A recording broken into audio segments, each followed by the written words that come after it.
Next question number 21, annexation of Berlin happened in which year.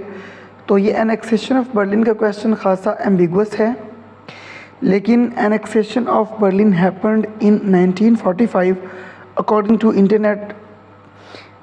Battle of Berlin हुई थी जी, ये one of the last battles in world war two है। World war two के बारे में आप जानते हैं कि वो 1939 से लेकर 1945 तक हुई थी।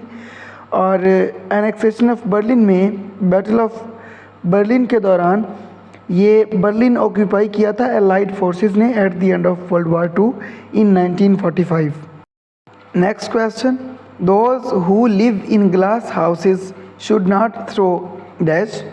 तो ये एक सेइंग है, those who live in glass houses should not throw stones. इसका सीधा सीधा मतलब तो ये है ना कि जो खुद शीशे के घर में रहते हों या कांच के घर में रहते हों, उनको दूसरों के घर पे पत्थर नहीं फेंकने चाहिए। लेकिन इसका जो हिडन मीनिंग है कि जो इसका इम्प्लाइड मीनिंग है, कॉन्टेक्चुअल मीनिंग है, वो ये है कि जो बुराई आपके अपने अंदर मौजूद है, आप उसी बुराई के लिए किसी दूसरे को क्रिटिसाइज़ कैसे कर सकते हैं। Next question, Amanat Ali Khan belongs to which musical tribe.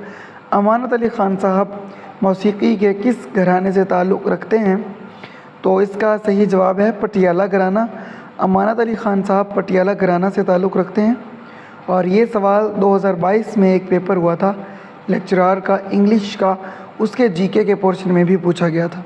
Next question, social values of Pakistan are known as.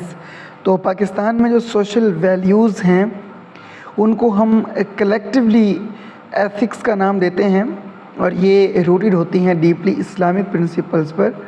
और ये जो एथिक्स का वर्ड है ये वेस्टर्न कॉन्टेक्स्ट में भी बहुत ब्रॉडली यूज़ किया जाता है। Next question, Bretton Woods system is about. तो Bretton Woods system international monetary system introduce कराया गया था 1944 में, और इसको गोल्ड एक्सचेंज स्टैंडर्ड सिस्टम भी कहते हैं। इसमें एक्चुअली था क्या, इसमें ये था कि यूनाइटेड स्टेट्स का जो डॉलर है, यूएस डॉलर को एक स्टैंडर्ड बनाया गया था, और बाकी तमाम करेंसीज़ को उसके हवाले से एक फ़िक्स्ड प्राइसेस और रूल्स एंड रेगुलेशंस के थ्रू कंट्रोल करने के लिए पूरे इंटरनेशनल मॉनेटरी सिस्टम को एक सिस्टम दिया था। 44 नेशंस के डेलीगेट्स ने मिल के, ब्रेटन वुड्स उस जगह का नाम था जहाँ पर वो मिले थे, मीटिंग हुई थी, इसलिए इसका नाम ब्रेटन वुड्स सिस्टम रखा गया है। और 44 नेशंस ने 1944 में मिल के ये सिस्टम इंट्रोड्यूस कराया था, which is known as Bretton Woods system. और ये एक्चुअली इंटरनेशनल मॉनेटरी सिस्टम था, लेकिन बाद में जाके 1970s में ये कोलैप्स हो गया था, एक्चुअली इन 1971।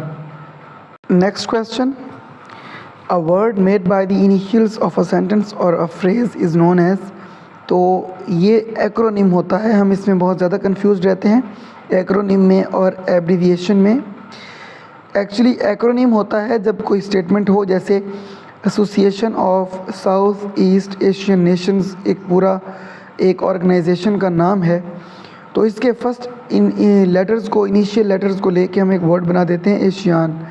इसी तरह से सार्क है, ठीक है, इसी तरह से यूएन है, यूनाइटेड नेशंस। तो ये सारे एक्रोनिम्स हैं, एब्रीविएशंस नहीं है। ये एब्रीविएशन एक वर्ड की शॉर्ट फॉर्म होती है, जैसे हम एडवर्टाइजमेंट पूरा लिखने की बजाय या कहने की बजाय हम ऐड लिख देते हैं। कोई नई ऐड आई है एफपीएससी की या पीपीएससी की, तो पूरी एडवर्टीज़मेंट की बजाय हम ऐड कह देते हैं।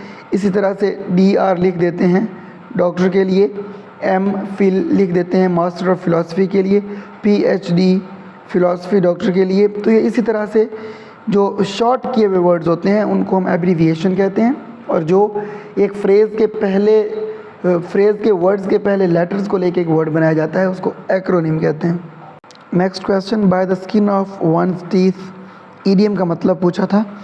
Bye the skin of one's teeth का मतलब है टू बेयरली सक्सीड और narrowly escape a dangerous situation, यानी बाल बाल बच जाना किसी बुरी सिचुएशन से, और या फिर बड़ी मुश्किल से ज़रा से कामयाब हो जाना किसी चीज़ के लिए ना, जहाँ पर बहुत कम मार्जिन हो किसी नाकामी से बचने के लिए, किसी मुसीबत से बचने के लिए, वहाँ से बच जाने के लिए by the skin of one's teeth use किया जाता है।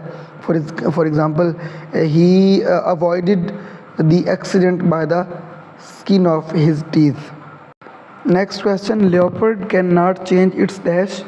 तो इसका करेक्ट आंसर है स्पॉट्स। ये एक प्रोवर्ब है, अ leopard can not change it's spots. आपने देखा होगा लेपर्ड के जो स्किन के ऊपर छोटे छोटे निशान होते हैं, धब्बे होते हैं, उनको वो ऑब्वियसली चेंज नहीं कर सकता। एक जो ना जहाँ पर निशान नेचर ने लगा दिया वो वहीं रहेगा और वो उसी के साथ ही मरेगा, मतलब उसको चेंज नहीं कर सकता। इसका कॉन्टेक्चुअल मीनिंग ये है या इम्प्लाइड मीनिंग ये है कि कोई भी शख्स जिसमें जो खामी खराबी है, जो उसकी नेचर है, वो उसको चेंज नहीं कर सकता चाह कर भी ना। जो किसी के अंदर बुराई है, फ्लॉ है, तो वो उसको चेंज नहीं कर सकता, वो उसके साथ रहती है। Next question, Alhamra lost work based on which subject along with poetry. तो इसका आंसर है economics. Alhamra lost work based on poetry and economics. Next question, the first international Islamic economy conference was held in Karachi from. तो ये नवंबर 26 to दिसंबर 6 1949 में ये conference Karachi में हुई थी and it was organised by Malik Ghulam Mohammad. Malik Ghulam Mohammad Pakistan के पहले फाइनेंस मिनिस्टर थे। उन्होंने ये कॉन्फ्रेंस हेल्ड करवाई थी और ये अटेंड की थी तमाम मुस्लिम ममालिक के फाइनेंस मिनिस्टर्स ने। और इसका मकसद ये था कि जो मुस्लिम ममालिक हैं उनका एक इकोनॉमिक ब्लॉक बनाया जाए। इस वीडियो में यही 10 क्वेश्चंस। मिलते हैं नेक्स्ट वीडियो में अगले 10 क्वेश्चंस के साथ इसी पेपर के। तब तक के लिए अपना और अपनों का बहुत ख्याल रखिए। अल्लाह हाफ़िज़।